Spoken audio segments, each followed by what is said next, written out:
ఏమేమన్నా లోటుపాట్లు ఉంటే కూడా అవన్నీ కూడా సరిదిద్దుతాం. పుస్తకాలు మేము ఇస్తున్నాం. బ్రహ్మాండమైనటువంటి మన యువ నాయకుడు బ్యాగులు కొనిచ్చాడు.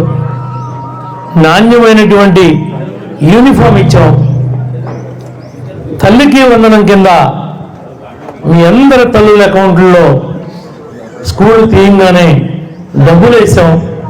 మీకు ఇచ్చినటువంటి ప్రాధాన్యత మరే దానికి కూడా ఈ రాష్ట్ర ప్రభుత్వం ఖర్చు పెట్టడం లేదు అని చెప్పి గర్వంగా చెప్పగలుగుతున్నాం. మీ ఇంటికి వెళ్ళిన తర్వాత కూడా మీ తల్లిదండ్రులకి ఈ విషయాన్ని పిల్లలందరూ కూడా గుర్తు చేయాలి.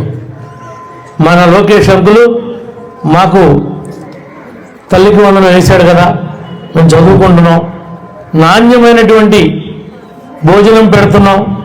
ఆ భోజనంలో కూడా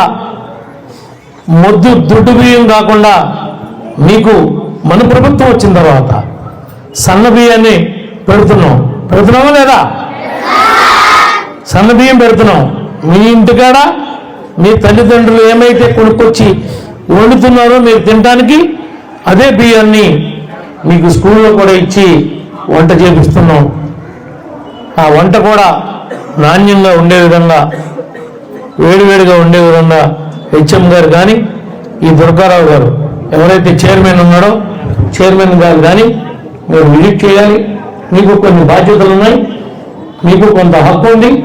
అది మన పిల్లల కోసం, మీ పిల్లలు కూడా దీంట్లో చదువుతున్నారని మీకు చైర్మన్ పదవి ఇచ్చారు కాబట్టి అవన్నీ చూసుకునే బాధ్యత మీకు అందరికీ ఉందని చెప్పి కూడా తెలియజేసుకుంటూ